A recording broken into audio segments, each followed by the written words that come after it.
नमस्कार, स्वागत है दोस्तों। कैसे हैं आप लोग? आशा करता हूँ अच्छे होंगे। पढ़ाई बहुत ही धूमधाम से चल रही होगी। हाउस द जोश। कैसे एनर्जी तो बहुत है, मोटिवेशन भी बहुत है, पर जब पढ़ाई करने बैठते हैं तो कोई काम नहीं आता। बहरहाल, अपनी इंडियन पॉलिटी की सीरीज को आगे बढ़ाते हुए आज हम पढ़ने जा रहे हैं union government and it's territory, संघ और उसका राज क्षेत्र। इसमें कुल मिलाकर के 4 आर्टिकल महत्वपूर्ण है, आर्टिकल 1 से लेकर आर्टिकल 4, आर्टिकल 1, 2, 3 एंड 4। और इन्हीं 4 आर्टिकल के अंतर्गत ये यूनियन और इट्स टेरिटरी का जो कंसेप्ट पूरा है सारा कंप्लीट हो जाएगा। तो आइए बिना देरी किए शुरुआत करते हैं। चैप्टर का नाम है यूनियन एंड इट्स टेरिटरी।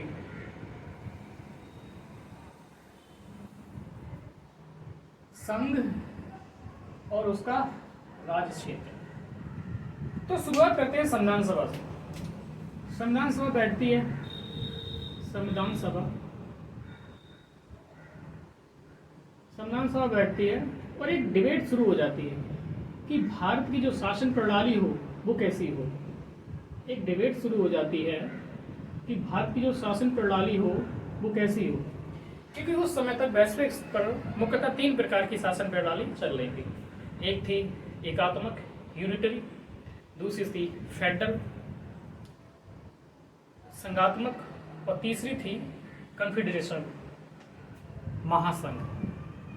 और एक और चौथी मान सकते हो, हालांकि औपचारिक तौर पे 3 ही है, एक और मान सकते हो जिसमें फेडरल सिस्टम ही होता है। शासन की प्रणाली जो होती है संघीय होती है, लेकिन उसमें जो केंद्र होता है, जो संघ होता है, राज्यों की तुलना में ज़्यादा मजबूत स्थिति में होता है। ठीक है, तो यहाँ पर डिबेट शुरू होती है कि हमारी जो शासन प्रणाली होगी कैसी होगी।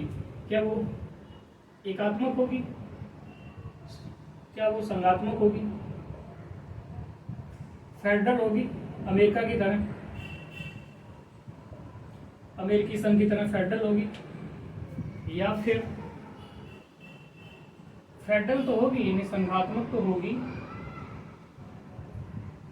लेकिन जिसका केंद्र मजबूत होगा यानी कि यूनियन टाइप की होगी, और तीसरा एकात्मक यूनिटरी।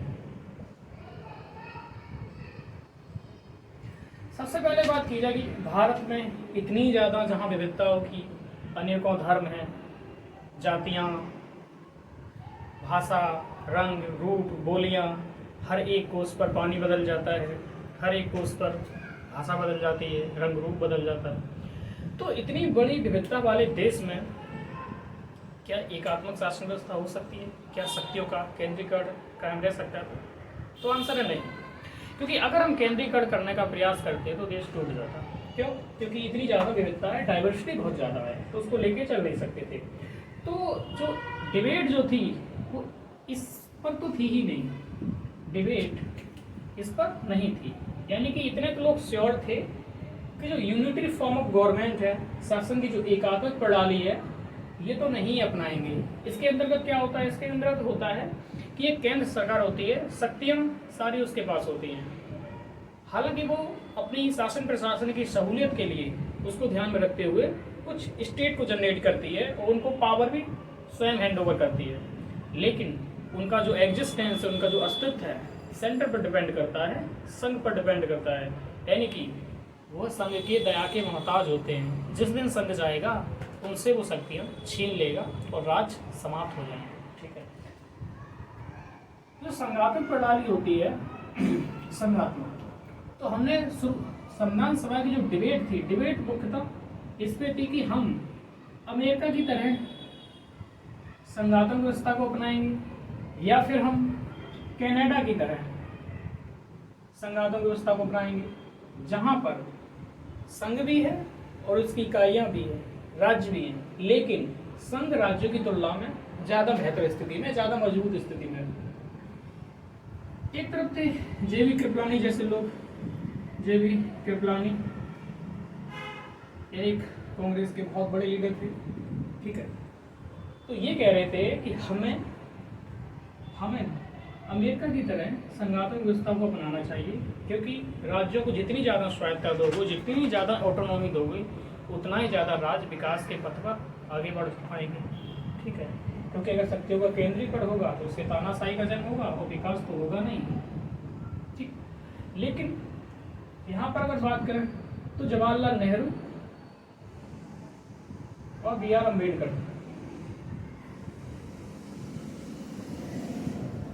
जवाहरलाल नेहरू और B.R. अम्बेडकर ने इस बात को तय कर लिया था कि संघात्मक व्यवस्था तो होगी, नो डाउट, कोई संदेह ही नहीं था, लेकिन राज्यों की तुलना में हमें केंद्र को मजबूत करना है।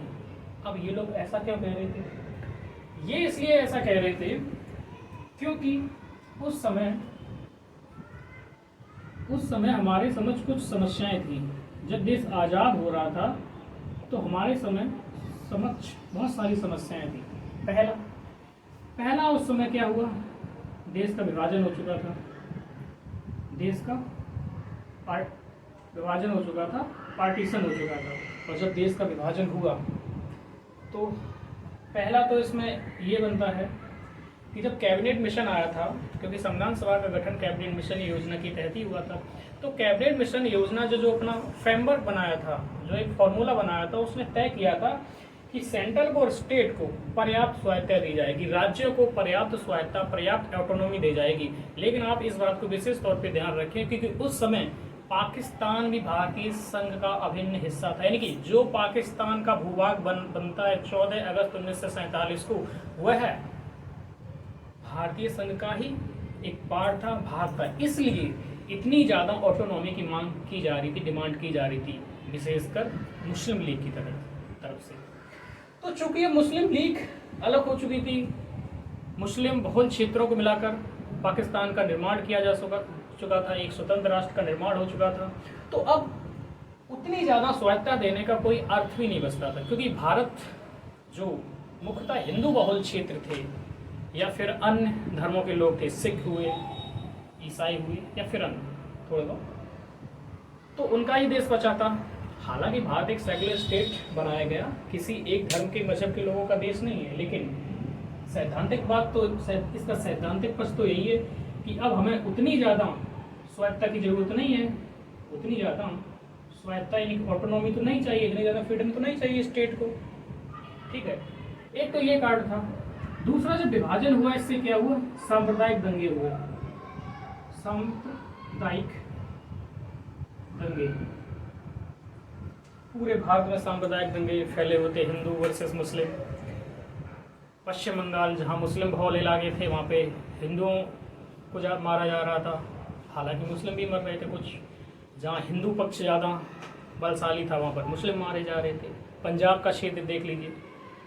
तो इस विभाजन में, इस पार्टीशन में कई लाख, 10-20 लाख लोग मारे गए थे करीब। हालांकि जो ऑफिशियल डॉक्यूमेंट हैं, तो जो सरकारी डॉक्यूमेंट है उनमें तो यही कहा जाता है 3 से 4 लाख लोग की हत्या की गई है, लेकिन एक्चुअल क्या है राउंड फिगर ये तो आप भी जानते हैं, सभी जानते हैं। तो दंगे हो रहे थे, तो देश में सांप्रदायिक सौहार्द बना जाए, सांप्रदायिक समरसता बनी रहे और देश एक रहे, ताकि एक और कोई विभाजन ना हो पाए। इसलिए ज़रूरी था कि सेंटर को हमें मजबूत करना होगा। सेंटर को क्या करना होगा, मजबूत करना होगा। यानी कि ये किसके पक्ष में थे, इनका एक सेंट्रल होगा और स्टेट होंगे। ठीक है, तो ये कह रहे थे सेंट्रल ज़्यादा मजबूत होगा स्टेट की तुलना में, ताकि हमारा जो अखंडता का सिद्धांत है, जो इंटीग्रिटी ऑफ द जो नेशन है वो बनी रहे, वो कायम रह सके, देश एक रह सके। दूसरा, उस समय पूर्वोत्तर का एक मुद्दा बना हुआ था। पूर्वोत्तर में आतंकवाद का उस समय राज था, पूर्वोत्तर में अलगाववाद का राज था। जब देश आज़ाद हो रहा था तो पूर्वोत्तर भारत का हिस्सा नहीं था, उस समय असम का ही हिस्सा था। क्योंकि जो भी जैसे नागालैंड हुआ, मणिपुर हुआ या फिर आपके त्रिपुरा, मिजोरम हुआ, ये ब्रिटिश साम्राज्य के अंतर्गत उनकी अधीनता में थे। लेकिन जब ब्रिटिश सरकार यहाँ से गई तो उसने उसने उसी रूप में यहाँ के जो रियासतें थी, देश थी, उनको उसी रूप में छोड़ दिया था जिस रूप में उनके आने से पहले थी। और उनके सम्मुख 3 विकल्प रख दिए थे ब्रिटिश गवर्नमेंट ने। उन्होंने कहा कि आप चाहें तो पाकिस्तान का भाग बन सकते हैं, आप चाहें तो भारत में शामिल हो सकते हैं, या फिर आप चाहें तो आप स्वतंत्र रह सकते हैं। आपका एक संविधान होगा, एक राष्ट्रीय झंडा होगा, आप स्वतंत्र रह सकते हैं। तो देसी रियासतों ने अलग अलग प्रकार के विकल्पों को अपनाया, उसको भी आगे के टाइम में देखते हैं। तो आतंकवाद था, अलगाववाद था, जैसे कि नागालैंड उस समय कह रहा था कि हमको एक स्वतंत्र राष्ट्र चाहिए, एक अलग देश चाहिए। वहाँ के तो बहुत सारी एक ग्रुप बना लिया था, एक आर्मी बना ली थी, जैसे मिलिशिया टाइप कहते हैं, एक आर्मी बना ली थी। और भारत सरकार को उनसे रीजनल लेवल पे वॉर भी करना पड़ा था, तब जाकर के ये सारे क्षेत्र एक हुए। तो इसके लिए चाहिए था कि सेंट्रल गवर्नमेंट शक्तिशाली हो, पावर हो उसके पास, मजबूत हो, तभी तो राज्यों को मिलाकर रख सकती है ना। इसके अलावा जो देशी रियासतें थी, कुछ डॉक्यूमेंट में कहा जाता है कि कुछ कुल मिलाकर 565 रियासतें थी। जैसे कि प्रधानमंत्री की जो सीरीज चलती है उसमें भी 565 देशी रियासतों का जिक्र किया गया है, 565, और कुछ जगह 552 देशी रियासतें बताई जाती हैं। बहरहाल हम 565 को मान के चलते हैं, ठीक है। तो 565 कुल रियासतें थीं, 11 ब्रिटिश प्रांत थे। ब्रिटिश प्रांत का मतलब वो थे जहाँ पर ब्रिटिश सरकार का सीधा कंट्रोल था, सीधा उनका शासन था। और वो 11 राज्य थे, वो तो भारतीय संघ का हिस्सा हो चुके थे, ठीक है। लेकिन जो देशी रियासतें थी 565, इनके लिए 3 विकल्प दे दिए थे, आप पाकिस्तान में सम्मिलित हो जाओ, भारत में हो सकते हो, या फिर स्वतंत्र रह सकते हो। तो इनको भारतीय संघ में मिलाने का भी एक बहुत बड़ी चुनौती थी, चैलेंज था। नहीं तो सोच के देखिएगा आप, आज जो भारतवर्ष का जो एक खूबसूरत नक्शा है, एक खूबसूरत मैप है, अगर ये देशी रियासतों को एकीकरण ना हो पाता, केंद्र को मजबूत ना बनाया जाता, तो आज का भारत का नक्शा कैसा होता आप सोच सकते हैं, ठीक है। तो ये भी एक चुनौती थी। फिर इसके अलावा हमें बहुत सारे सामाजिक सुधार करने थे, चाहे वो हमारे यहाँ जातिवाद हो या सांप्रदायिकता हो, या फिर महिलाओं के प्रति जो परंपरावादी लोग हैं, रूढ़िवादी लोग हैं, तो इन विषय में बहुत काम करना था, यानी कि बहुत क्रांति करनी थी एक प्रकार की। इसीलिए संविधान में जब एक DPSP को जोड़ा गया ना, तो कहा भी गया कि भारतीय संविधान मूलतः एक सामाजिक क्रांति का दस्तावेज है। सामाजिक क्रांति, सोशल रेवोल्यूशन। सामाजिक क्रांति मतलब क्या होता है? समाज में आमूलचूल जब सुधार किए जाते हैं तो उसका संबंध सामाजिक क्रांति से होता है। तो ये सारी समस्याएं थी, इसके अलावा बहुत सारी समस्याएं भी थी, भुखमरी, गरीबी, अशिक्षा, इन सब इश्यूज को भी टैकल करने के लिए हमें एक शक्तिशाली संघ चाहिए था, एक मजबूत केंद्र चाहिए था। तो अंततः क्या हुआ, केंद्र को मजबूत बनाने पर हमने जोर दिया, ठीक है। अब आते हैं आर्टिकल 1 से। भारत हुआ और उसका जो राज्य क्षेत्र है, यानी कि संघ और उसका राज्य क्षेत्र, इसके विषय में उल्लेख अनुसूची 1 में मिलता है। हमने आपको बताया था कि भारतीय संविधान में मूलतः कुल अनुसूचियाँ कितनी थी? 8 थी, और धीमे धीमे 4 अनुसूचियों को और जोड़ा गया। कुल मिलाकर वर्तमान में 12 अनुसूचियाँ। तो जो प्रथम अनुसूची है, उसमें भारत के सभी राज्य और जो संघ शासित क्षेत्र है उनका उल्लेख किया गया है, ठीक है। तो हम शुरुआत करते हैं आर्टिकल 1 से। आर्टिकल 1 से आर्टिकल कह दो या फिर अनुच्छेद हिंदी में कहते हैं इसे, अनुच्छेद 1, आर्टिकल 1। जैसे कि इंडियन पेनल कोड होता है ना, भारतीय दंड संहिता 1960, तो उसमें जो धाराएं होती हैं, जो सेक्शन होते हैं, संविधान में उन्हें आर्टिकल कहते हैं। ऐसे कहते हो कि संविधान में जिन्हें आर्टिकल कहते हैं, भारतीय दंड संहिता में उन्हें सेक्शन कहते हैं, फिर धारा कहते हैं। ताज़ीरात हिंद, ठीक।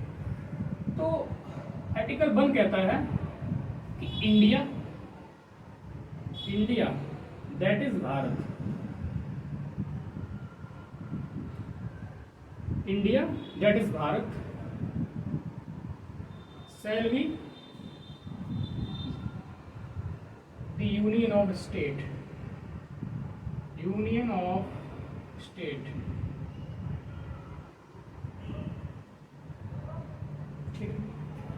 India that is Bharat shall be union of state. इसका मतलब है, इससे दो बातें निकल के आती हैं। पहले तो ये एक इंडिया और एक भारत। संविधान सभा में एक ये भी डिबेट काफी लंबी समय तक चलती रही थी कि भारत यानी कि हमारे देश को, संघ को या हमारे देश को किस नाम से के साथ संबोधित किया जाए। कुछ लोग कह रहे थे भारत एक प्राचीन नाम है जो भारत की संस्कृति, उसके समाज, इन सब बातों को दर्शाता है, तो इसलिए संविधान में भारत नाम का प्रयोग किया जाना चाहिए। वही ऑन द अदर हैंड कुछ लोग कह रहे थे कि नहीं, भारत को इंडिया के नाम से संबोधित किया जाना चाहिए, क्योंकि इंडिया उस समय तक वैश्विक लेवल पर बहुत प्रसिद्ध हो चुका था नाम। हमारे देश को उस समय तक इंडिया के नाम से ही जाना जाता था। जैसे कि आपको पता है 1945 में जब यूएनओ बना था, तो यूएनओ में भी भारत इंडिया के नाम से उसका ऑफिशियल मेंबर बना था। इंडिया के नाम से पूरे देश विश्व में जाना जाता था। तो फिर कंक्लूजन ये निकाला, कोई नहीं, हम भारत भी नाम सम्मिलित कर लेते हैं, इंडिया भी। तो इस बात को विशेष तौर पर याद रखिएगा कि हमारा जो संविधान है उसमें हमारे देश को केवल दो नामों से संबोधित किया गया है, एक है भारत और दूसरा है इंडिया। ना ही हिंदुस्तान नाम से संबोधित किया गया है, ना ही आर्यावर्त और ना ही कोई अन्य, चाहे जम्बू द्वीप हो या कुछ और। सॉरी। तो इसका मतलब क्या है? इसका मतलब है कि भारत, इंडिया जो कि भारत है, क्या होगा? राज्यों का संघ होगा, राज्यों का संघ होगा। इसका मतलब क्या है? इसका दो मतलब है। पहला कि भारतीय संघ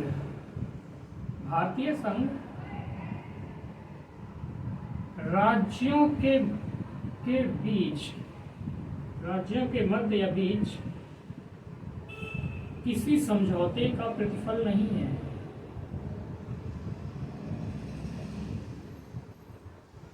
प्रतिफल नहीं है या परिणाम नहीं है। यानी कि ऐसा नहीं कि बहुत सारे राज्य आए हैं एक साथ, बहुत सारे राज्य एक साथ इकट्ठे हुए और उनका चलो एक एग्रीमेंट करते हैं और एक संघ को बनाते हैं, एक संघ का निर्माण करते हैं। तो हमारे संविधान में ऐसा नहीं हुआ। ऐसा अमेरिका के साथ हुआ था। अमेरिका के उस समय केवल 13 राज्य थे और बहुत सारे राज्य आए, उन्होंने कहा हम एक संघ बनाते हैं। सभी राज्य आपस में मिले, इकट्ठे हुए और एक एग्रीमेंट किया और एक संघ का निर्माण किया। ठीक है, अपनी अपनी कुछ शक्तियाँ सभी ने दी और एक कॉन्ट्रैक्ट किया और संघ का निर्माण हो गया। कुल मिलाकर 50 राज्य अमेरिका में। तो हमने उस तरह से संघ नहीं बनाया, हमने तो राज्यों को इसलिए क्रिएट किया है ताकि हमारा शासन प्रणाली अच्छी हो जाए। क्योंकि जब कि पावर का डिसेंट्रलाइजेशन होगा, शक्तियों का विकेंद्रीकरण होगा, तो जो विकास है वो ग्रास रूट तक जाएगा। ठीक है, धरातल तक जाएगा, दिखेगा। क्योंकि केंद्रीकरण करोगे शक्तियों का तो विकास नहीं हो पाएगा। तो हमारा चूंकि भारतीय संघ राज्यों के बीच किसी समझौते का प्रतिफल नहीं है, परिणाम नहीं है, जैसे कि अमेरिकी संविधान है। ठीक, और इसीलिए किसी भी राज्य को, इसकी जो दूसरी बात है, इसीलिए संघ की किसी भी इकाई से मतलब आपका स्टेट है या राज्य है। ठीक है, इसीलिए संघ की किसी भी इकाई को संघ से पृथक यानी अलग होने का अधिकार नहीं है, नहीं है किसी भी। क्योंकि हमने कोई एग्रीमेंट तो किया नहीं है राज्यों के साथ, तब जाकर के संघ का निर्माण हुआ हो, जैसा कि अमेरिका में हुआ। तो इसलिए कोई राज्य हमसे अलग भी नहीं हो सकता है। ठीक है, तो इस प्रकार से अगर देखा जाए, अगर यूएसए की बात की जाए, यूनाइटेड स्टेट्स अमेरिका की, तो इसके विषय में कहा जाता है, एक शब्द कहा जाता है कि यह अविनाशी विनाशी राज्यों का अविनाशी संघ है।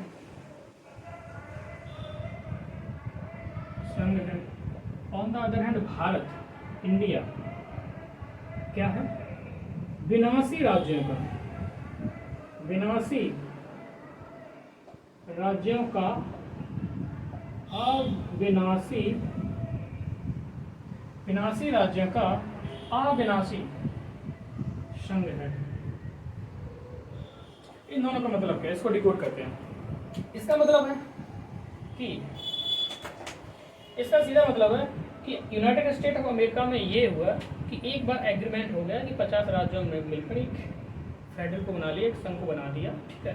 तो अब संघ को इतना अधिकार नहीं, इतना राइट नहीं है कि वो राज्यों का विभाजन कर सके, एक राज्य से दूसरे 2 राज्य बना दे, या 2 या 4 राज्यों को मिला करके एक राज्य का बना दे, एक संयुक्त राज्य का निर्माण कर दे।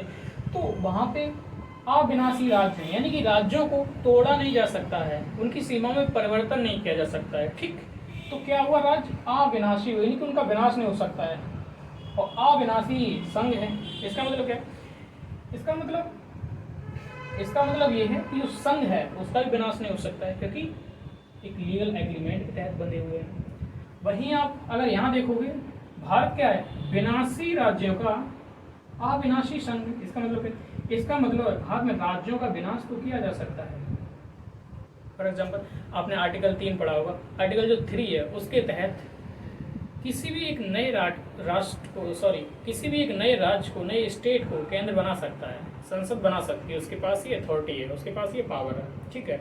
जैसे कि आपने देखा कि जम्मू कश्मीर था 2019 में, अगस्त 2019 में जम्मू कश्मीर को क्या किया गया? जम्मू और कश्मीर और लद्दाख बदल दिया गया। इसी प्रकार 2014 में तेलंगाना को आंध्र प्रदेश से अलग कर दिया गया। इसी प्रकार उत्तर प्रदेश से उत्तराखंड को, उत्तरांचल को हटा दिया गया, काट दिया गया।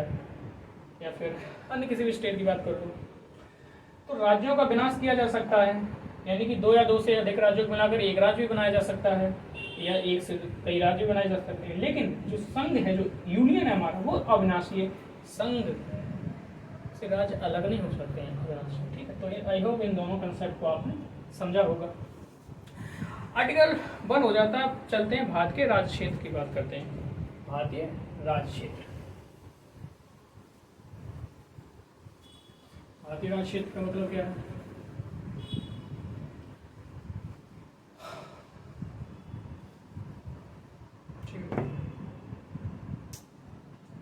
भारतीय राज्य क्षेत्र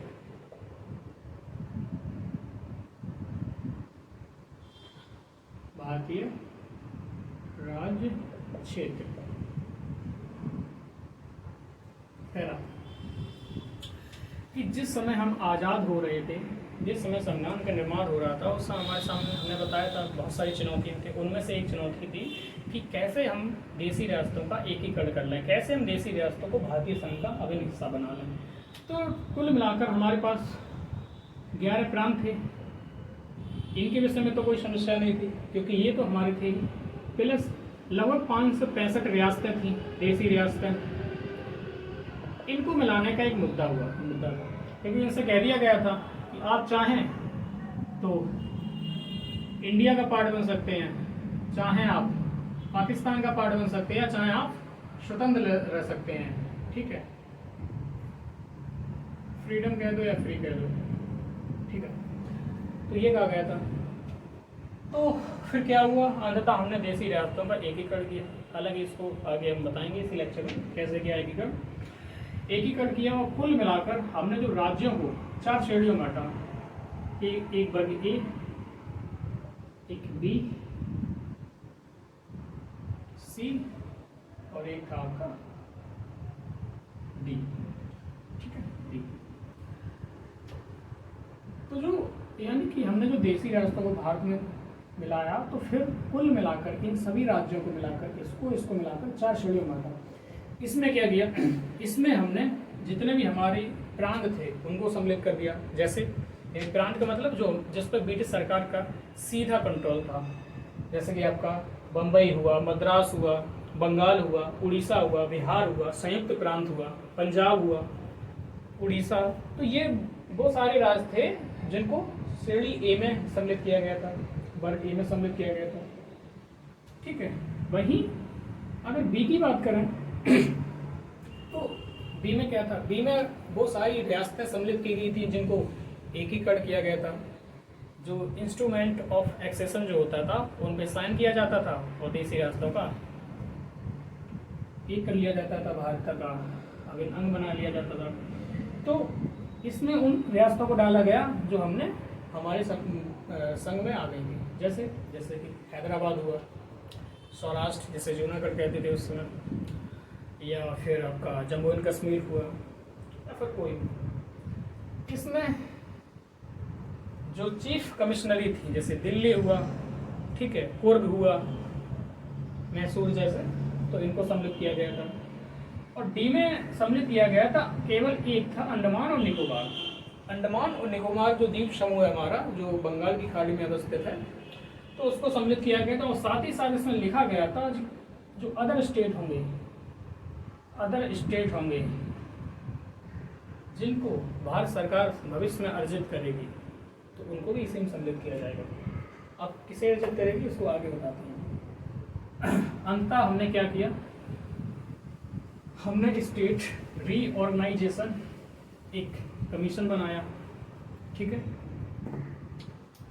और उसने एक एक्ट पारित किया 1956 में।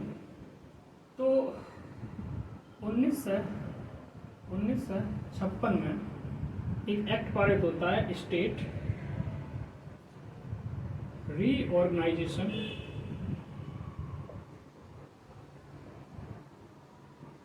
एक्ट। स्टेट रीऑर्गेनाइजेशन एक्ट यानी कि राज्य पुनर्गठन अधिनियम, यानी कि जो राज्य थे उनका पुनर्गठन करना।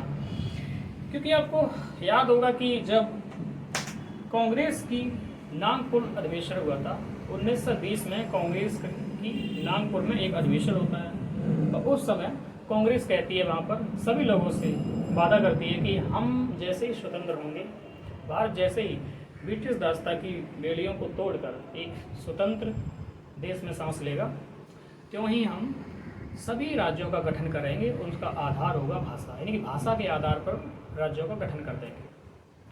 और उसको देखते हुए फिर उन्होंने जो उनकी प्रांतीय समितियाँ थीं, ठीक है, जो प्रोविंशियल जो कमिटीज़ थी, उनका भी गठन किया लैंग्वेज के आधार पर। कहने का मतलब है कि कांग्रेस ने देश के साथ वादा किया था कि हम जैसे ही आज़ाद होते हैं हम देश का पुनर्गठन करेंगे, राज्यों का पुनर्गठन करेंगे और भाषा के आधार पर राज्यों को स्थापित करेंगे। तो इस प्रकार से 1956 में स्टेट रीऑर्गेनाइजेशन एक एक्ट आता है, उसके तहत कुल मिलाकर 14 स्टेट और 6 संघ शासित क्षेत्र, यूनियन टेरिटरी, 14 राज्य और 6 संघ शासित क्षेत्रों का निर्माण हुआ। इतने राज्य अस्तित्व में आए, ठीक। अब क्या हुआ इसके बाद, ठीक है, इसके बाद राज्यों की जो श्रेणियां थी, हमने देखा कि राज्यों की जो श्रेणियां थी उस समय ए हुआ, राज्य की दूसरी श्रेणी बी थी, राज्य की तीसरी श्रेणी सी थी, चौथी डी थी। तो इस एक्ट के तहत इन राज्यों की चारों श्रेणियों को समाप्त कर दिया गया। ए को समाप्त किया, बी को समाप्त किया, सी और डी सबको समाप्त कर दिया। और राज्यों को मुख्यतः 3 श्रेणियों में बांटा गया। अब ये 3 श्रेणियों कौन थी? पहला था राज्य, यानी कि स्टेट, जो राज्य होंगे भारत के उनको बताया, एक श्रेणी बनाई गई उनके लिए। दूसरा जो संघ शासित क्षेत्र हैं, जो यूनियन टेरिटरी है, उनको बताया गया। और तीसरे में उन राज्यों को सम्मिलित किया गया जिन्हें भारत भविष्य में ऑक्युपाइड करेगा, अतिक्रमण करेगा, ऑक्युपाइड।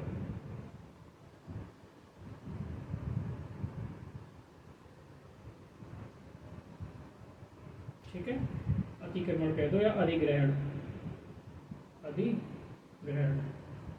ठीक है। तो कुल मिलाकर के स्टेट कितने बने आपको पता है, 14 बना दिए।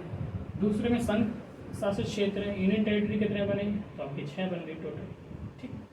और जो ऑक्युपाइड भी जो है, इसका मतलब है कि राज्य भारत के पास इतना तो हिस्सा है, इसके अलावा भारत भविष्य में कुछ और भी अधिग्रहण कर सकता है। जैसे कि POK है, पाकिस्तान ऑक्युपाइड कश्मीर, POK, तो पाकिस्तान का भी कब्जा है, लेकिन इन फ्यूचर कभी ना कभी तो भारत सरकार उसको अपने कंट्रोल में लेगी, तो वो इसके अंतर्गत आएगा।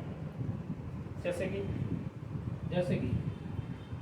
पहली बार 1954 में भारत ने फ्रांस से कुल 5 क्षेत्रों का अधिग्रहण किया था, क्योंकि जब देश आज़ाद हो चुका था, लेकिन फिर भी उस समय भी हमारे देश के कई भाग गुलाम थे, दास्ता की जंजीरों में जकड़े हुए थे। कहने का मतलब है उस समय भी गुलामी के निशान बचे हुए थे।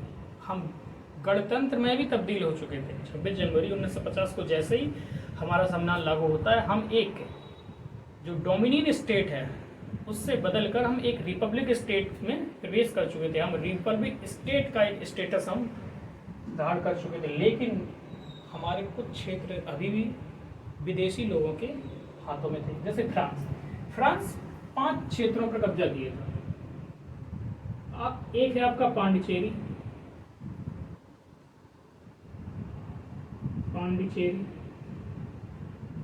दूसरा आपका कराईकल, तीसरा है आपका यनम, चौथा था आपका माहे, 5वां था आपका चंद्रगिरी।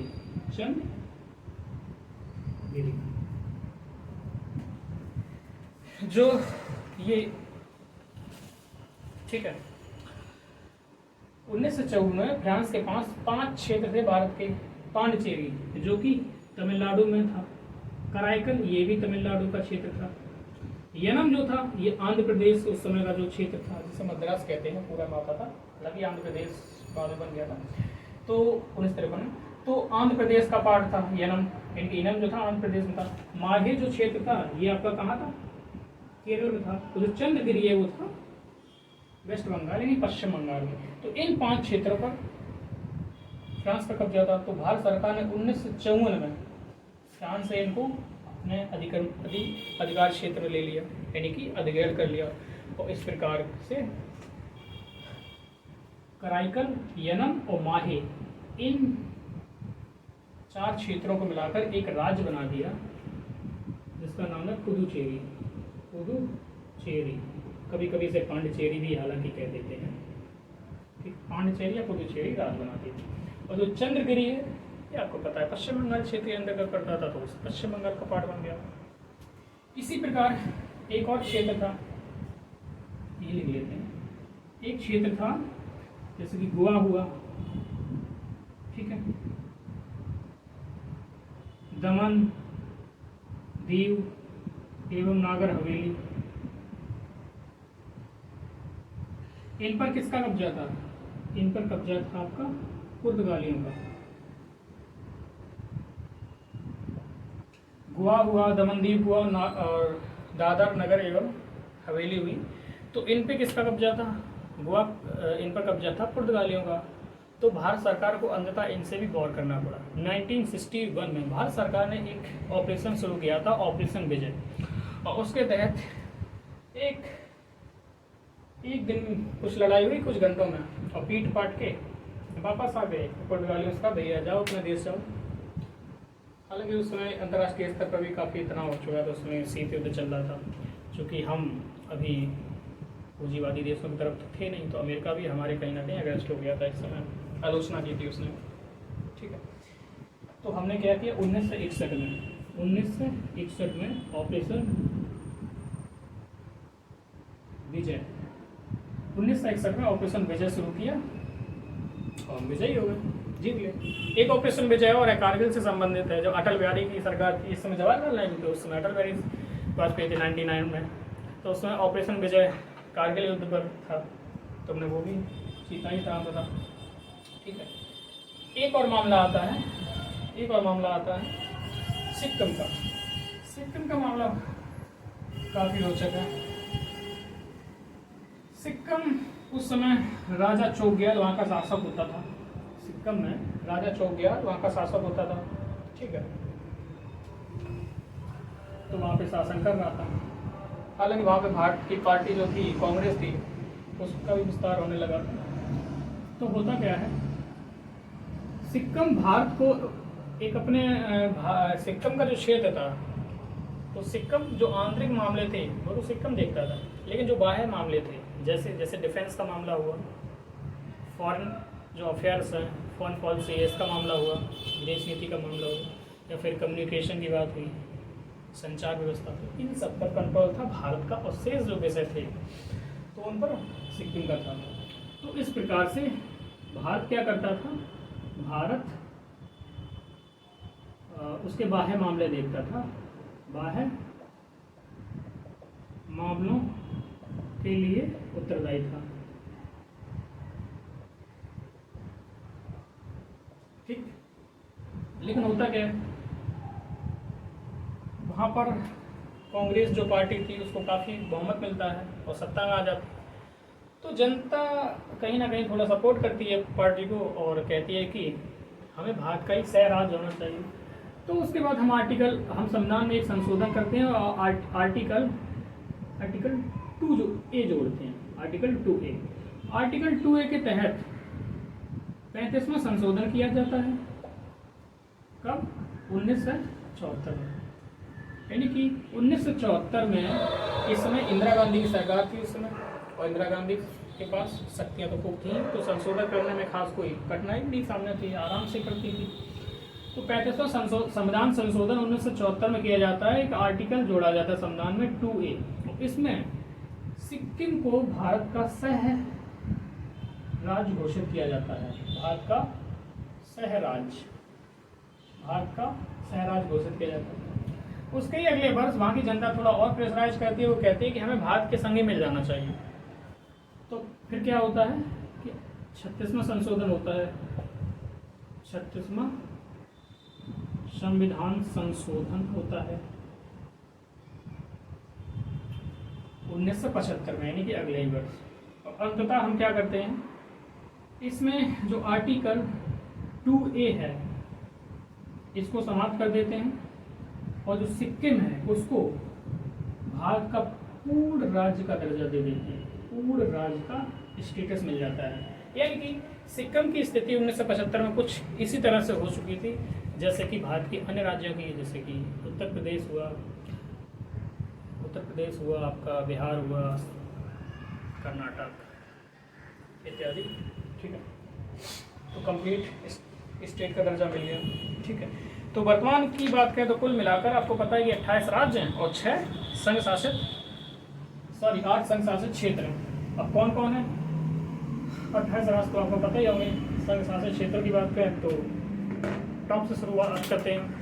लद्दाख हुआ, जम्मू कश्मीर हुआ, चंडीगढ़ हुआ, दिल्ली हुआ, 4 हो गए।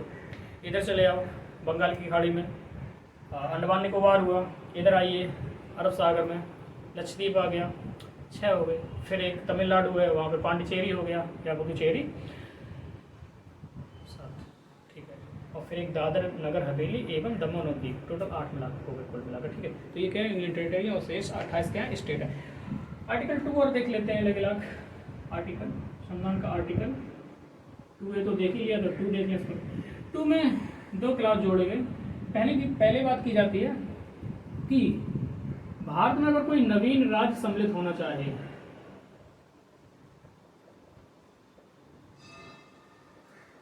यानी कि भारत में या संघ में कोई नवीन राज्य सम्मिलित होना चाहे, वो राज्य जो भारत का हिस्सा नहीं था, भारत में सम्मिलित होना चाहे, तो भारत को कोई विशेष संशोधन करने की आवश्यकता नहीं होगी।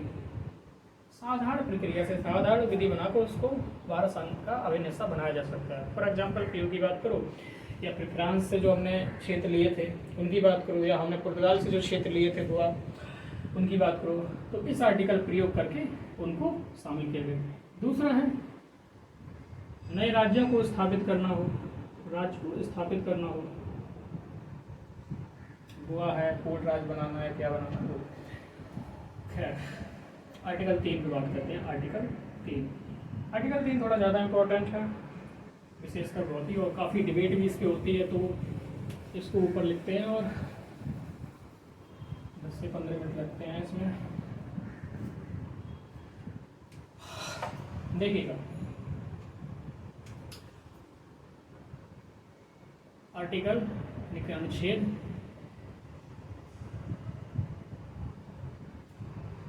3। अनुच्छेद 3 क्या कहता है?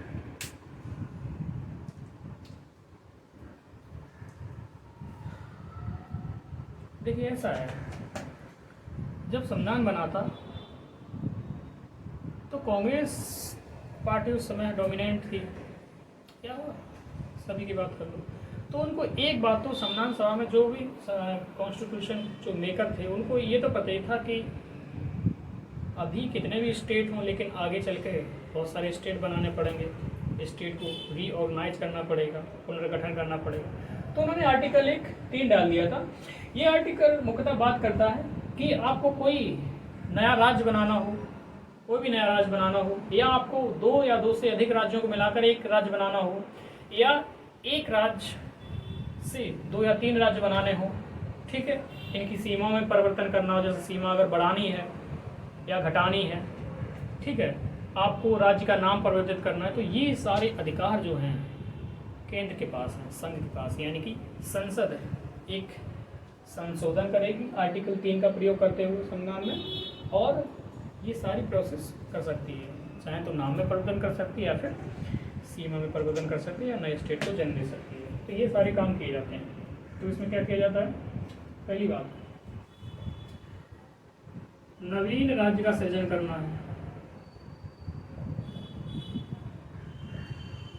आर्टिकल जो 2 है, आर्टिकल 3, इसमें अंतर क्या है? इसमें अंतर यही है, इसमें वो राज्य सम्मिलित होंगे जो भारत का हिस्सा नहीं थे पहले, ठीक, इसमें वो होंगे जो भारत का हिस्सा थे ऑलरेडी, ठीक है।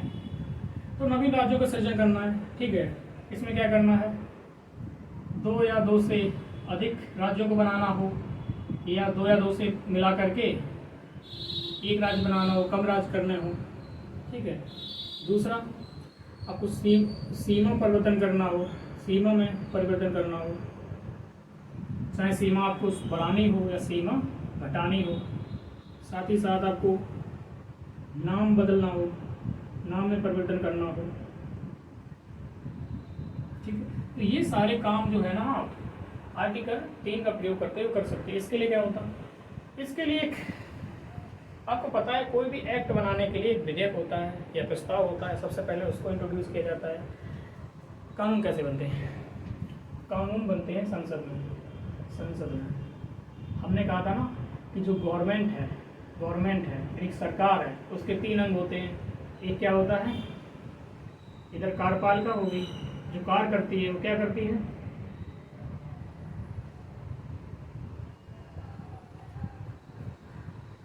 संसद।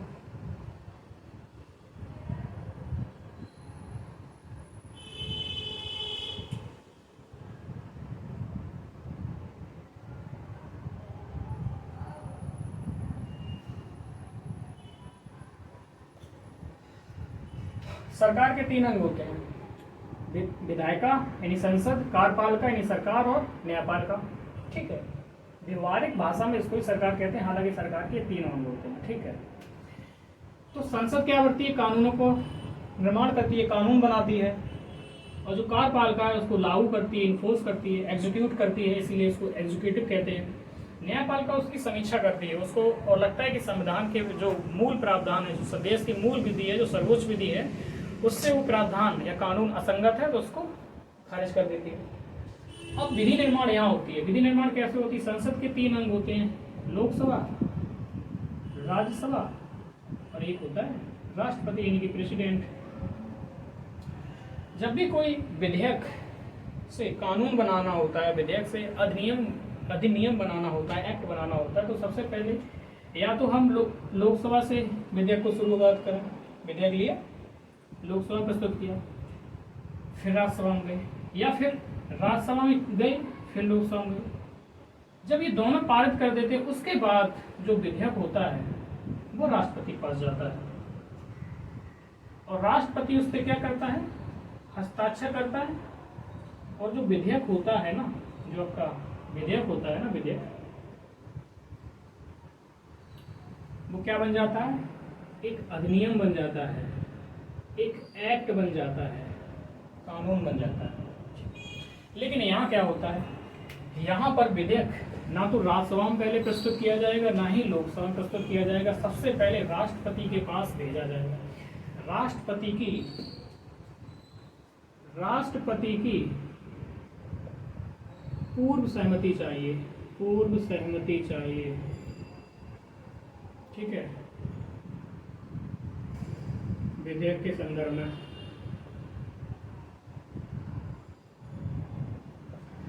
हालांकि ये सब संवैधानिक चौंचले हैं, ठीक है, क्योंकि राष्ट्रपति भी सरकार का होता है, लोकसभा ही सरकार की, और राज्यसभा में भी अपने बहुमत बढ़ा ही लेते हैं। संख्या बल जैसे ही बढ़ता है तो राज्यसभा में भी एक्ट पारित हो जाता है, और विधेयक लोकसभा में भी पारित हो जाता है, राज्यसभा में भी। और राष्ट्रपति इनका खुद का आदमी होता है, तो वो हस्ताक्षर करने से कैसे इनकार करने का।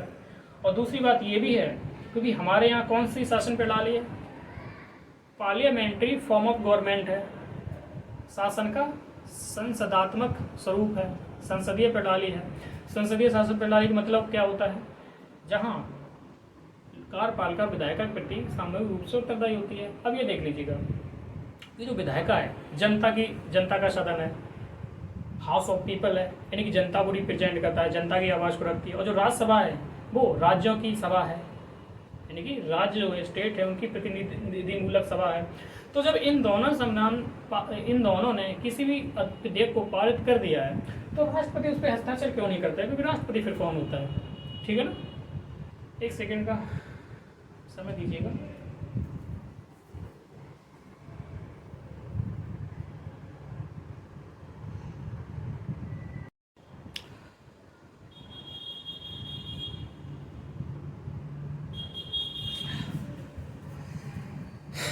पढ़ाते पढ़ाते थोड़ा गला सूख गया था।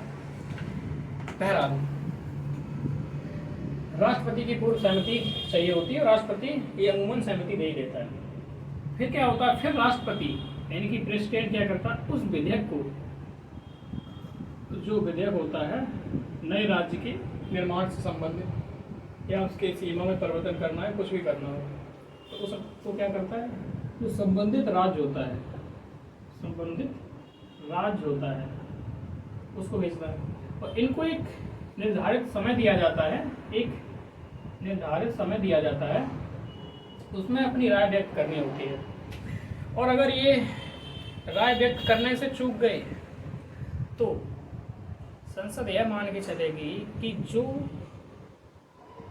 इनका परामर्श या राय वही है जो हमारी है, ठीक है।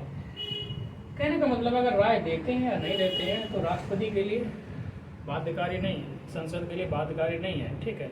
संसद जैसा चाहेगी फैसला करेगी और संविधान में संशोधन कर देगी, लोकसभा में पारित होगा, राज्यसभा में होगा, और राष्ट्रपति हस्ताक्षर कर देगा और एक नया राज्य जनरेट हो जाएगा। फॉर एग्जाम्पल तेलंगाना की बात करें, 2014 में जैसे ये एनडीए की गवर्नमेंट आती है तो एक संविधान में संशोधन करती है आर्टिकल 3 का प्रयोग करते हुए, और आंध्र प्रदेश के दक्षिण का जो भूभाग है उसको काट करके एक नए राज्य का सृजन करती है जिसका नाम है तेलंगाना, ठीक है। 2014 में तेलंगाना एक राज्य बन जाता है। हालांकि वहाँ की सरकार काफ़ी विरोध करती है कि संघ सरकार को ऐसा नहीं करना चाहिए, लेकिन चूँकि आर्टिकल 3 सेंट्रल गवर्नमेंट को पूरी शक्ति देता है कि वो ऐसा कर सकते हैं, और ये संविधान के प्रावधानों का उल्लंघन भी नहीं है, तो इसमें सुप्रीम कोर्ट भी इसकी न्यायिक समीक्षा नहीं कर सकता है और ना ही इसको असंवैधानिक करार दे सकता है। इसी प्रकार 5 अगस्त 2019 में जम्मू कश्मीर राज्य से को 2 राज्यों में विभाजित कर दिया गया, एक जम्मू कश्मीर और एक लद्दाख, है ना। एक मामला आता है 1960 का, उसका केस था बाबूलाल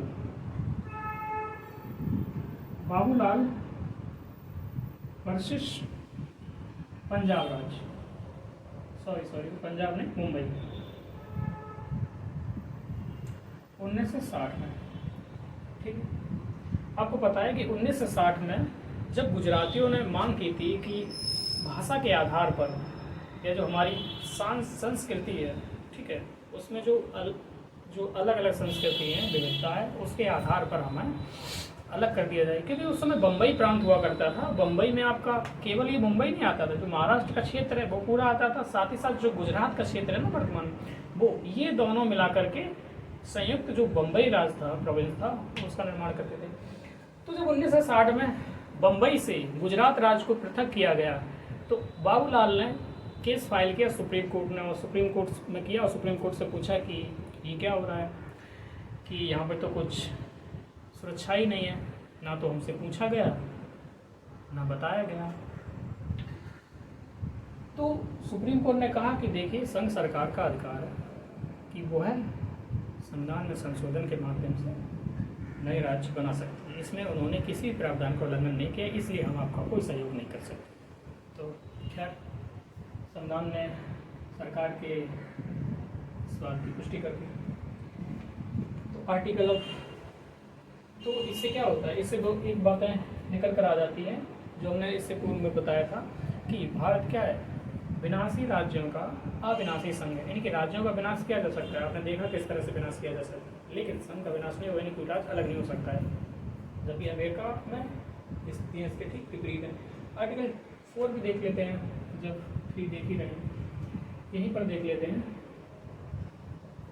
आर्टिकल 4 दो बातें कहता है कि आर्टिकल 2 और आर्टिकल 3। आर्टिकल 2 और आर्टिकल 3 के तहत संविधान में जो भी संशोधन किए जाते हैं वो आर्टिकल जो 3 से 68 है इसके तहत नहीं माने जाएंगे।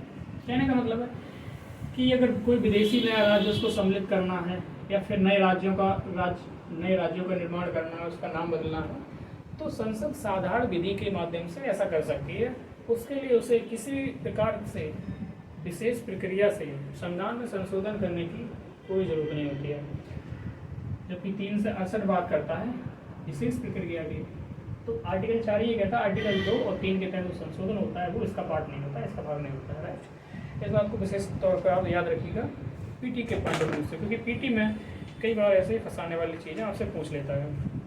अब एक बेरुवारी का मामला का बात कर लें, हालांकि इसका मामला हमने इस मामले की बात की थी, लेकिन वो प्रस्तावना के संदर्भ में बात की थी, लेकिन यहाँ पर दूसरी बात निकल कर सामने आती है। एक ही केस होता है, उसको अलग अलग जगह पर अलग अलग प्रकार से यूज कर लेते हैं हम लोग, इसी को कहते हैं कॉन्सेप्चुअल क्लियरिटी। ठीक है, बेरुवारी मामला क्या था?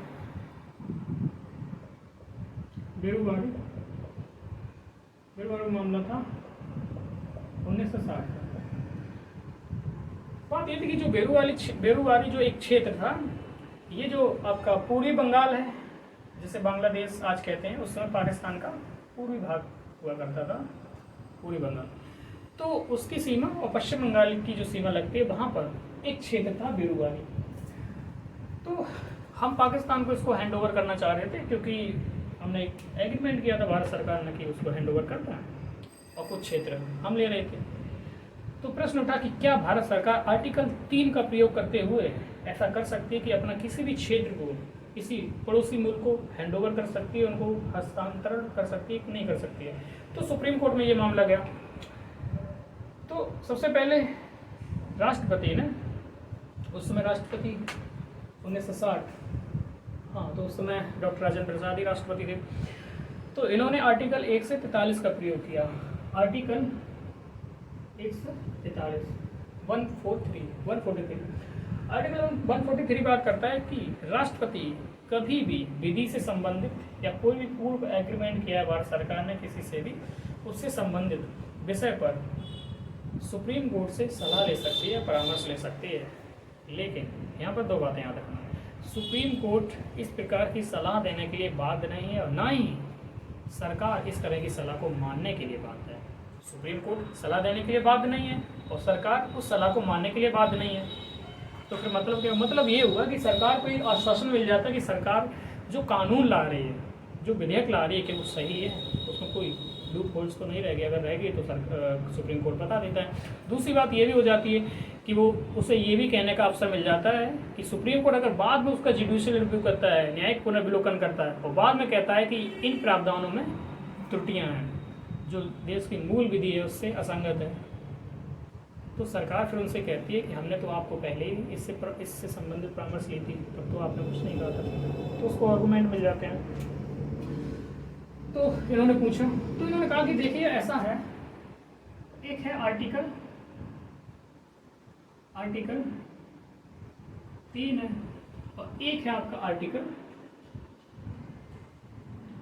368। आप आर्टिकल 3 का प्रयोग कर रहे हैं और कह रहे हैं कि हम कोई भारत का क्षेत्र पाकिस्तान को दे दें या किसी अन्य मुल्क को दे दें, तो इसके तहत आप नहीं कर सकते। यानी कि साधारण विधि बनाकर, साधारण विधि से संशोधन करके आप ऐसा नहीं कर सकते हो। लेकिन हाँ, आप 368 की प्रक्रिया को फॉलो कर रहे हैं तो आप ऐसा कर सकते हैं। यानी कि आप 368 के अंतर्गत जो विशेष प्रक्रिया उल्लिखित की गई है उसको फॉलो करते हुए, उसका पालन करते हुए आप अपना कोई भी क्षेत्र किसी पड़ोसी मुल्क को दे सकते हैं, पड़ोसी देश को दे सकते हैं। ठीक है, तो इस प्रकार से फिर क्या किया गया, फिर संविधान में 9वां संशोधन किया जाता है 1960 में। अंततः संविधान में 9वां संशोधन किया जाता है 1960 में, और जो बेरूवारी का जो क्षेत्र है पाकिस्तान को हैंड ओवर किया जाता है। इसी प्रकार से एक संशोधन और आता है। हालांकि बाद में जब एक केशवानंद का मामला आया था, केशवानंद, ये फिर आ गया मामला केशवानंद भारती 1973।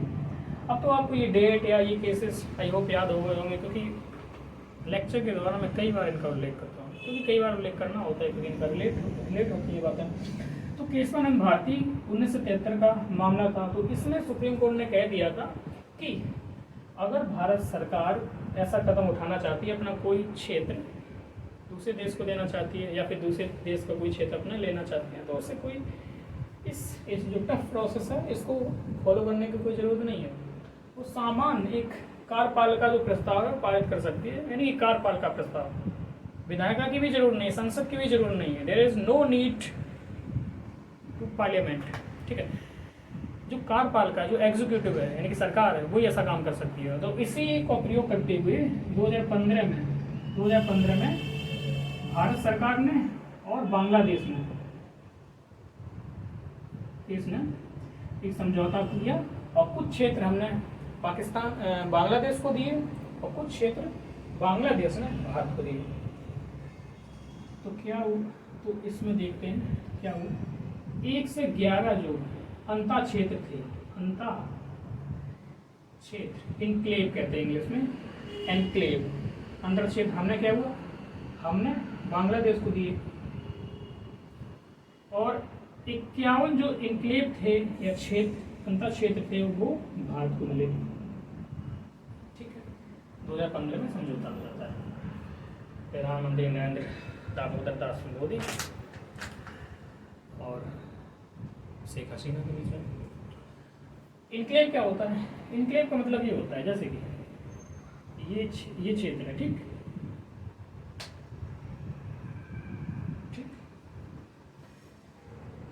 ये जो क्षेत्र है आपका,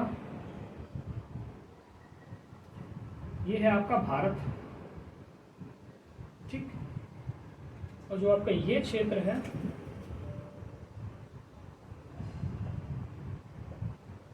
ये आपका बांग्लादेश, ठीक है। ये भारत है काला वाला और ये लाल वाला बांग्लादेश। तो क्या हुआ, हमारे कुछ क्षेत्र यहाँ पर है, ये भारत का कुछ क्षेत्र, ये क्षेत्र कुछ भारत का, एक ये क्षेत्र भारत का कुछ है, एक ये क्षेत्र भारत का है, कुछ ये क्षेत्र है। और इधर क्या हुआ, बांग्लादेश के कुछ क्षेत्र इधर हैं, कुछ यहाँ पर है, कुछ यहाँ पर है, कुछ यहाँ पर है। तो आप ये बताइए, यहाँ के नागरिक हैं, उनको कितना संकट होता होगा कि ना तो वो चूँकि भारत के नागरिक हैं, इसलिए भारत के नागरिक होने का कोई लाभ नहीं उठा पाते हैं, और यहाँ पर बांग्लादेश के नागरिक है तो बांग्लादेश के नागरिक हैं तो बांग्लादेश का कोई लाभ नहीं उठा पाते हैं। तो कितना दुविधा होती होगी इन लोगों को, ठीक है। तो हमने क्या किया, हमने ये इन क्षेत्रों को क्या किया, इन क्षेत्रों को हमने ले लिया, इन क्षेत्रों को हमने ले लिया, और ये क्षेत्र है, ये जो क्षेत्र है ये बांग्लादेश को दे दिया। समझौता हो गया, एग्रीमेंट हो गया। इसके अलावा पेरुवारी मामला समाप्त होता है। केशवानंद भारती की भी बात हो गई, थोड़ा सा जिक्र हो गया। अब हम सीधा आ जाते हैं स्टेट रीऑर्गेनाइजेशन एक्ट पे आ जाते हैं और बात कर लेते हैं। सबसे पहले हम बात करते हैं कि जब देश आज़ाद हो रहा था उस समय मैंने बताया 565 रियासतें थी या 552 कहीं कहीं कहा जाता है डॉक्यूमेंटों में रियासतें थी। तो क्या होता है देसी रियासतें, देसी रियासतें कुल 565 थी। यहाँ पर क्या होता था, यहाँ पर जो नवाब होते थे इनका शासन होता था, या यहाँ के जो राजा रजवाड़े राजा महाराजा होते थे इनका शासन हुआ करता था।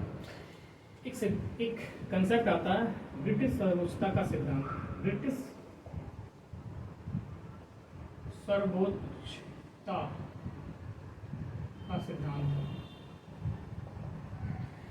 तो ये सभी राज्य ब्रिटिश सर्वोच्चता का सिद्धांत पर काम करते थे, ब्रिटिश पैरामाउंसी।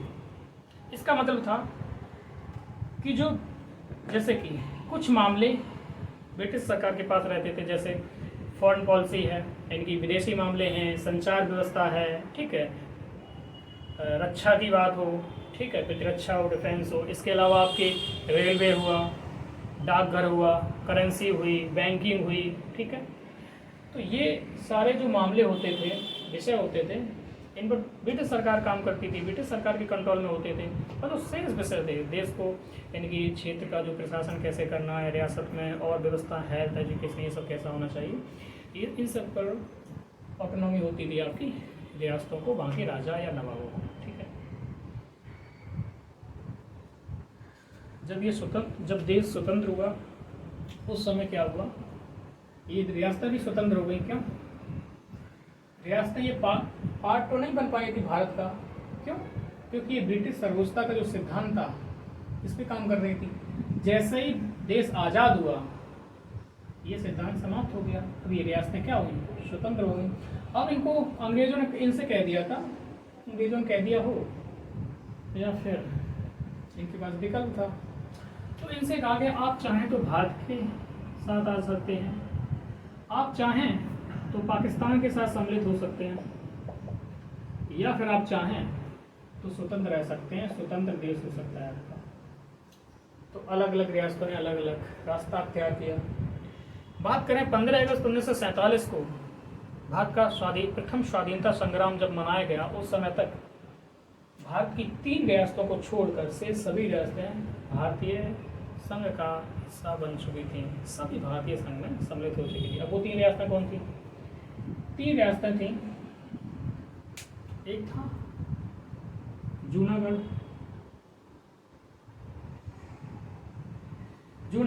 जो आपका जो गुजरात है, गुजरात में जो नीचे का क्षेत्र है, सौराष्ट्र का क्षेत्र, तो मूलतः जो सौराष्ट्र का क्षेत्र है उसी रियासत को जूनागढ़ कहते थे। और एक थी जम्मू एंड कश्मीर की, और अगली थी हैदराबाद। ठीक है, अब हम इन तीनों की बात कर लेते हैं।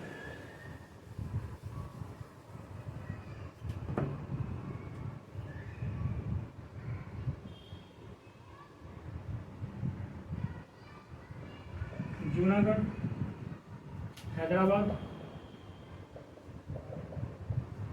और एक थी जम्मू एंड कश्मीर। सबसे पहले जूनागढ़ की बात करते हैं। जूनागढ़ में वहाँ के नवाब थे महावत खान, ये वहाँ के नवाब थे। ठीक है, तो इन्होंने योजना बनाई कि हम पाकिस्तान के साथ सम्मिलित हो जाएंगे। इनकी पाकिस्तान के साथ ये जाना चाहते थे, इनके पाकिस्तान की गवर्नमेंट के साथ हिडन नेगोशिएशन भी हो रहे थे उस समय, और भारत सरकार ये देख रही थी। ठीक है, लेकिन भारत सरकार उस समय कुछ कर नहीं पा रही थी। क्यों नहीं कर पा रही थी?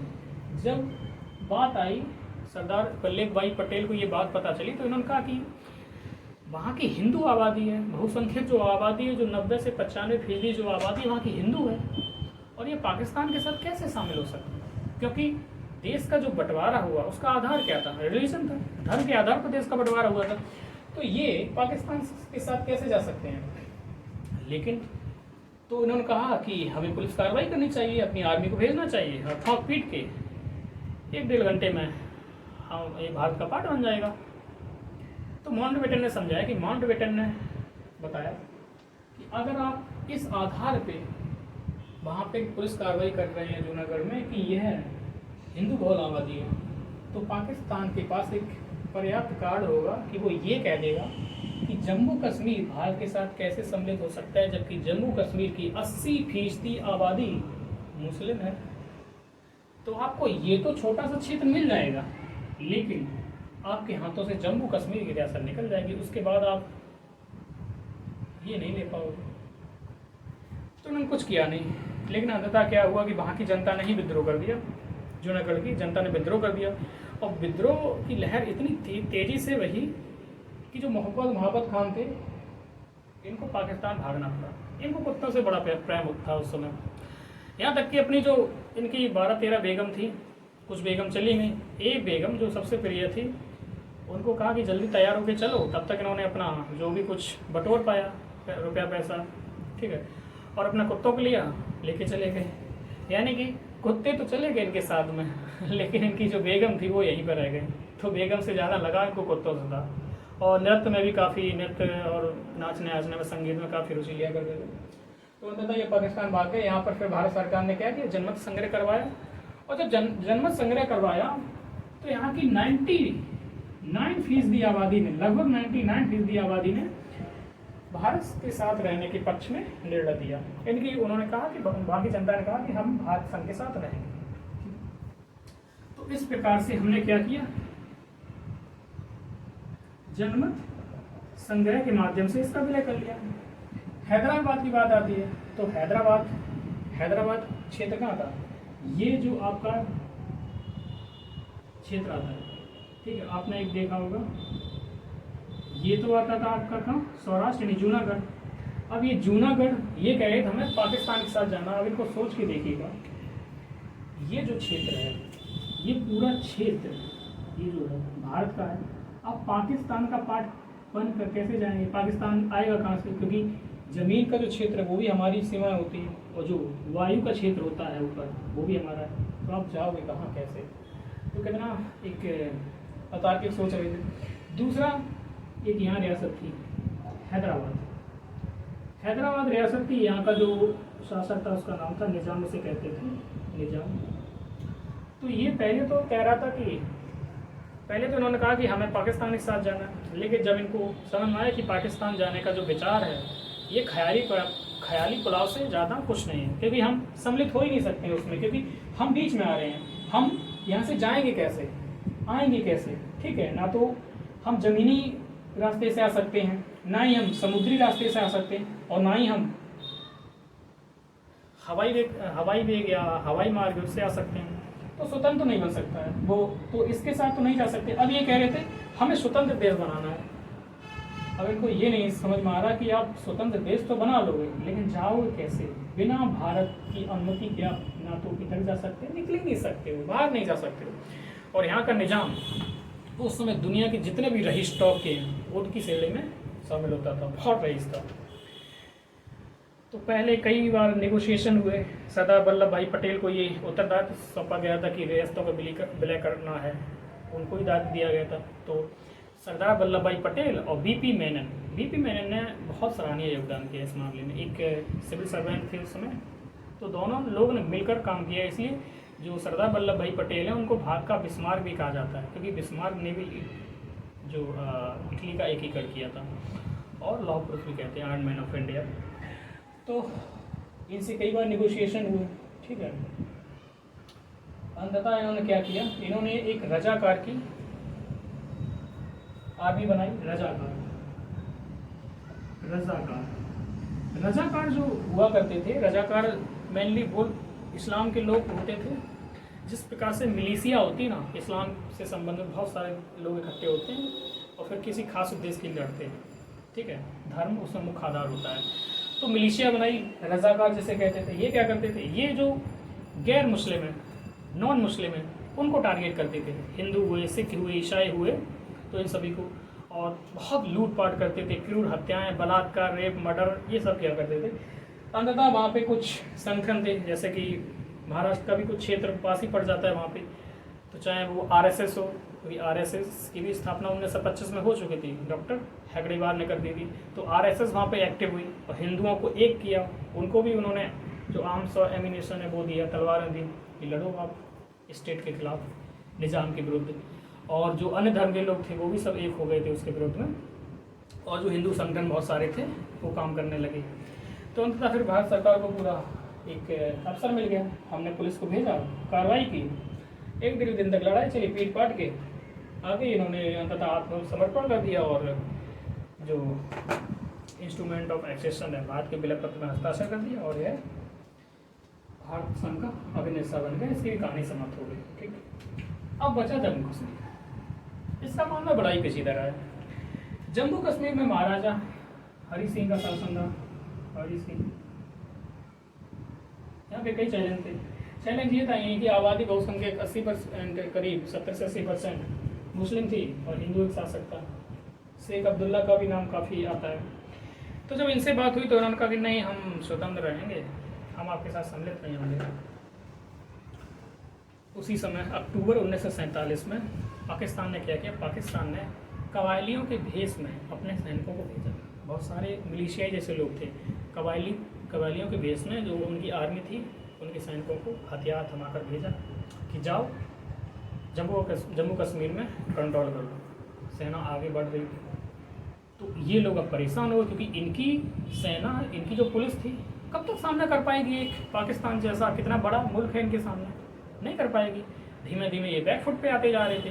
तब इन्होंने भारत सरकार से कहा कि हमें सहयोग चाहिए। तो भारत सरकार ने कहा, देखिए अभी आप एक स्वतंत्र मुल्क की स्थिति में हैं, आप एक नया देश है, उस स्टेटस में अगर हम आपका साथ दे रहे हैं तो इंटरनेशनल जो हमारा सोसाइटी है, अंतर्राष्ट्रीय समाज है, वो क्या कहेगा? यही कहेगा कि भारत जैसे ही आज़ाद हुआ है, उपनिवेश के चंगुल से बाहर निकला और दूसरे देश पर उसने अटैक कर दिया, क्योंकि हमें पाकिस्तान के साथ वॉर में जाना पड़ेगा। तो हम ऐसा कुछ चाहते नहीं थे कि हमारी बदनामी हो। तो उसमें नेहरू जो थे, उनका तो कद काफ़ी बड़ा था, उनका ही राजनीति में भी दबदबा था, तो वो एक आदर्शवादी व्यक्ति थे। वो नहीं चाह रहे थे कि भारत कोई भी ऐसा कदम उठाए जिससे कि उसकी अंतर्राष्ट्रीय स्तर पर बदनामी हो। तो माउंटबेटन को भेजा गया वहाँ पे। तो माउंटबेटन ने ये कहा कि आप ऐसा करिए कि जो भारत के साथ विलय हो जाइए, इंस्ट्रूमेंट ऑफ एक्सेशन उस पर हस्ताक्षर कर दीजिए, फिर आपकी सुरक्षा देना हमारा मैटर है। फिर कोई बाहरी देश हमला कर रहा है तो हम इस आधार पे अटैक कर देंगे कि हमारी संप्रभुता पर किसी ने हमला किया है। तो कहते हैं कि इन्होंने हस्ताक्षर कर दिए। इनके जो प्रधानमंत्री थे, कुछ नाम था, नाम नहीं याद आ रहा है, मेहरचंद महाजन, आई थिंक मेहरचंद महाजन, उनको भेजा, उन्होंने विलय पत्र पे हस्ताक्षर उन्होंने कर दिए। और स्थिति ये पहुंच चुकी थी कि आर्मी भारत की फिर तैयार हो गई थी जाने के लिए, और रात हो चुकी थी, और पूरे जम्मू कश्मीर का जो श्रीनगर है कैपिटल, श्रीनगर को आसपास से पाकिस्तानी जो कबायली थे उन्होंने घेर लिया था। मतलब सुबह होते ही नृशंस हत्याकांड शुरू होने ही वाला था। तो उस समय एक काफ़ी रोचक मामला आता है। तो जो हरि सिंह है, हरि सिंह अपने जो पर्सनल असिस्टेंट होता है उसको अपनी पिस्तौल थमाते हैं और उससे कहते हैं कि अगर सुबह तक भारत की सेना यहाँ तक ना पहुँची, भारत की आर्मी यहाँ पर नहीं पहुँची, तो मुझे सोते में ही गोली मार देगा। अब ये बात कही या नहीं कही, बहुत सारे डॉक्यूमेंट हैं तो उनमें ये बातें बताई जाती हैं। तो फिर इस प्रकार से सुबह भारत की आर्मी पहुँच गई और पीटा पाटा पाकिस्तान को बाहर जाना पड़ा। और फिर ये मामला यूएनओ में चला गया। फिर विराम हो गया वहीं पर, जहाँ पर तक पाकिस्तान आ जाता वहीं पर विराम रेखा खींच दी गई। तो ये इस तरह से जो यहाँ तक आ चुकी थी, इसको ये रेखा मान लिया, इसी को कह दिया कि ओके पाकिस्तान यहाँ तक आ चुका था, तो ये बाहर का बढ़ गया। तो इस प्रकार से इसका ही मामला सॉर्ट आउट हो जाता है। अब बात आ जाते हैं कि जैसे ही ये सारी रियासतों का एकीकरण हो गया तो एक प्रश्न पैदा हो गया, उठाया लोगों ने कि आपने तो हमसे वादा किया था नागपुर के अधिवेशन में कि जैसे ही हम स्वतंत्र होंगे हम भाषा के आधार पर राज्यों का गठन करेंगे, और आप तो उस वादे से मुकर रहे हैं। तो नेहरू ने कहा कि देखिए अभी बहुत सारे काम है हमारे पास, अभी हम ऐसा नहीं कर सकते। तो प्रोटेस्ट होने लगे। तो फिर मांग बढ़ती जा रही थी। दक्षिण भारत में विशेषकर बहुत सारे प्रोटेस्ट हो रहे थे। भावे वैसे भी एक भाषा को लेकर काफ़ी प्रोटेस्ट हो ही रहे थे, राजनीतिक जो दल थे उसी को तोल दे रहे थे। तो भाषाई विवाद अंततः जब आंदोलन आगे बढ़ गए बहुत ज़्यादा, तो 1948 में 1948 में इन्होंने एक धर आयोग बनाया, धर कमीशन। एस के धर की अध्यक्षता में धर आयोग बनाया और इसको काम सौंपा कि आप ऐसा करिए, क्या भाषा के आधार पर राज्यों का गठन किया जा सकता है? अगर कर रहे हैं तो क्या क्या लाभ हो सकते हैं, क्या क्या हानियां हो सकती हैं? भारत की सुरक्षा, भारत की समृद्धता, सुरक्षा, लॉ एंड ऑर्डर, या फिर अखंडता, किन किन को संकट हो सकता है? तो इन्होंने कहा देखिए ऐसा है, इन्होंने जब अपनी रिपोर्ट प्रेषित की जून 1948 में इसका गठन किया गया और 6 महीने इन्होंने दिसंबर में अपनी रिपोर्ट प्रेषित कर दी गवर्नमेंट ऑफ इंडिया के पास। उनसे कहा देखिए ऐसा है कि भाषा के आधार पर राज्यों का पुनर्गठन नहीं किया जा सकता है, क्योंकि इससे क्या होगा, सभी राज्य भाषा के आधार पर राज्यों के गठन की मांग करेंगे, इससे अलगाव पैदा होगा। ठीक है, पृथकतावादी शक्तियाँ मजबूत होंगी। इसके बाद में क्या हुआ, जब ऐसी रिपोर्ट दी कमेटी ने तो जो प्रोटेस्ट थे और भड़क गए, बहुत आगे पहुँच गए। तो उन्होंने एक JVP कमेटी आती है, JVP कमेटी बैठी। जे का मतलब जवाहरलाल नेहरू, वी का मतलब वल्लभ भाई पटेल और पी का मतलब पट्टाभी सीतारामैया। पट्टाभी सीतारामैया उस समय मद्रास राज्य सही सरोकार रखते थे, तो उनको भी सम्मिलित कर लिया गया ताकि दक्षिण भारत की भी आवाज़ यहाँ पे रखी जा सके। तो इन्होंने अपनी रिपोर्ट दी। इन्होंने जब रिपोर्ट दी तो इन्होंने कहा कि भाषा के आधार पर राज्यों का पुनर्गठन नहीं किया जा सकता है। इन्होंने मना कर दिया। अब प्रोटेस्ट और बढ़ गए। अंततः एक कांग्रेसी लीडर थे श्री रामुलु, ये कांग्रेस के एक लीडर थे, इंडियन नेशनल कांग्रेस के लीडर थे। तो इन्होंने क्या किया, इन्होंने कहा कि हम भूख हड़ताल करेंगे, अनशन करेंगे जब तक कि एक नए तेलुगु भाषी आंध्र प्रदेश राज्य का निर्माण नहीं किया जाता है। तो इन्होंने अनशन किया, 26 दिनों तक भूखे रहे, हड़ताल की, और 56वें दिन 56वें दिन इनकी मृत्यु हो गई। तो जब प्रोटेस्ट कर रहा है उसका लीडर है, कोई सबसे बड़ा लीडर, उसकी मृत्यु हो जाए तो फिर प्रोटेस्ट कितना विशाल होगा, कितना भयानक होगा, आप समझ सकते हैं। इतना आगजनी होने की, पूरे दक्षिण भारत में आगजनी होने लगी। अंततः इनको क्या हुआ, 1953 में इन्होंने एक तेलुगु भाषी, एक आंध्र प्रदेश राज्य का गठन कर दिया। और आंध्र प्रदेश वो पहला राज्य था जिस भाषा के आधार पर गठित होने वाला भारत का पहला राज्य था। जब इसका गठन हो गया तो दक्षिण भारत के अन्य राज्य हैं, चाहे बम्बई का क्षेत्र हो, चाहे वो आपका केरल का क्षेत्र हो, या फिर आपका मध्य का क्षेत्र हो, उत्तर भारत के कुछ क्षेत्र हो, पंजाब का क्षेत्र हुआ, पटियाला गैस हुआ, सभी मांग उठने लगी। तो फिर जाकर के अंततः भारत सरकार ने क्या किया, भारत सरकार ने 1953 में एक आयोग बनाया, फजल अली आयोग, फजल अली आयोग, फजल अली कमीशन। कब बनाया, 1953 में बनाया। ठीक है, इसके 2 सदस्य और थे, एक थे HN कुंजरू और एक थे KM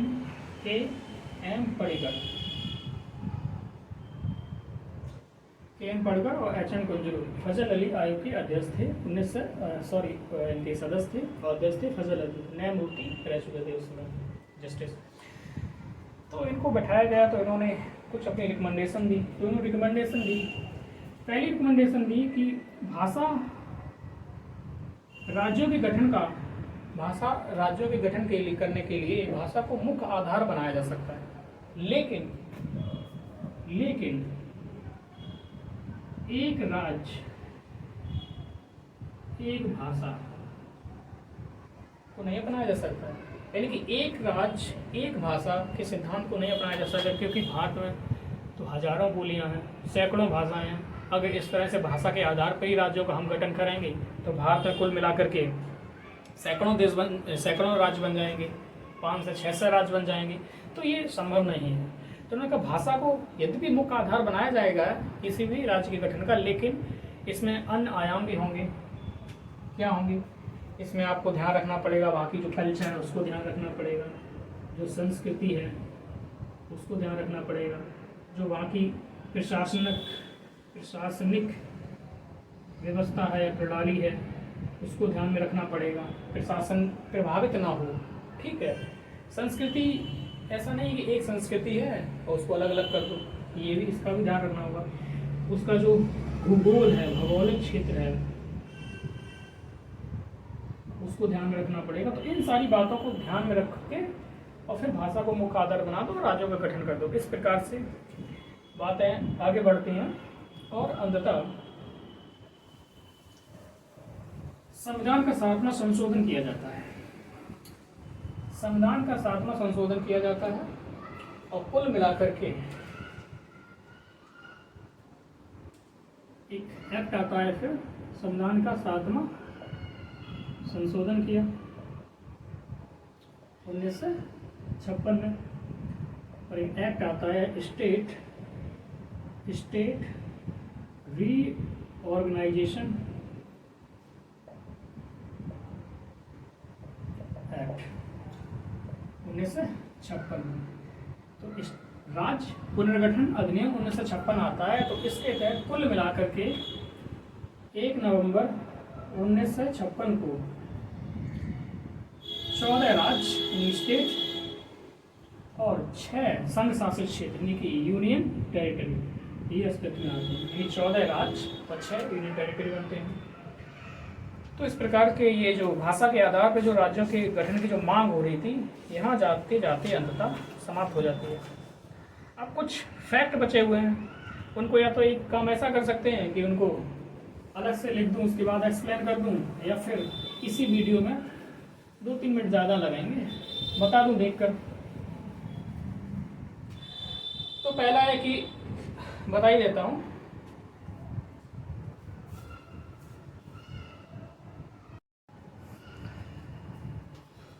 तो इस प्रकार से कुछ फैक्ट बच गए थे जो कि पीटी के पॉइंट ऑफ व्यू से काफ़ी इंपॉर्टेंट होते हैं, चाहे वो पीसीएस की बात की जाए या फिर यूपीएससी की। तो संविधान का 9वां जो संशोधन है, 9वां संविधान का संशोधन है 1960 में होता है। तो जो बेरोजगारी वाला जो मामला आया था उसको सॉर्ट आउट करने से संबंधित है, पहला। दूसरा क्या है, जो 100वां संविधान संशोधन होता है 2015 में, ये बांग्लादेश और भारत के बीच में होता है। बांग्लादेश को 11 क्षेत्र दिए जाते हैं, भारत को 51 क्षेत्र मिले हैं जो इनक्लेव हैं, अंतर क्षेत्र थे। फजल अली जो कमीशन था, फजल अली जो आयोग था, उसमें न्यायमूर्ति फजल अली की अध्यक्षता में बनाया गया था, 1953 में बनाया गया था। दूसरा के.एम. पटकर इसके एक मेंबर थे और दूसरे मेंबर थे H N. Kunzru, K M. Patkar, H N. Kunzru. इन्होंने अपनी रिपोर्ट दी थी कब? 1955 में। ठीक है। इन्हीं की अनुशंसा के आधार पर राज्य पुनर्गठन अधिनियम आया 1956 में, और कुल मिलाकर कितने 14 राज्य बने और 6 संघ शासित क्षेत्र बनाए गए। ठीक है, इस बात को याद रखा। रियासतें जो हैं, एक है हैदराबाद, एक थी जूनागढ़, एक थी कश्मीर।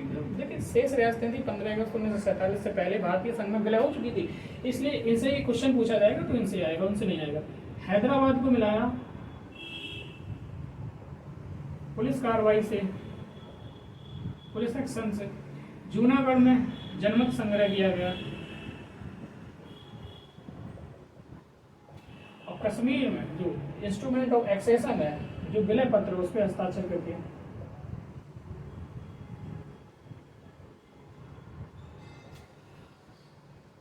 इस प्रकार से जो यूनियन एंड इट्स टेरिटरी, भारतीय संघ उसके राज्य क्षेत्र का जो टॉपिक था, जो चैप्टर था, कंप्लीट होता है। आशा करता हूँ आपको क्लास अच्छी लगेगी, और अच्छी लगे ज़रूरी नहीं है, आपके ऊपर ही डिपेंड करता है। ठीक लगे तो सब्सक्राइब कीजिए, नहीं तो कोई मैटर नहीं करता है। आप अपना काम कीजिए, हम अपना काम करते हैं। ठीक है, नमस्कार।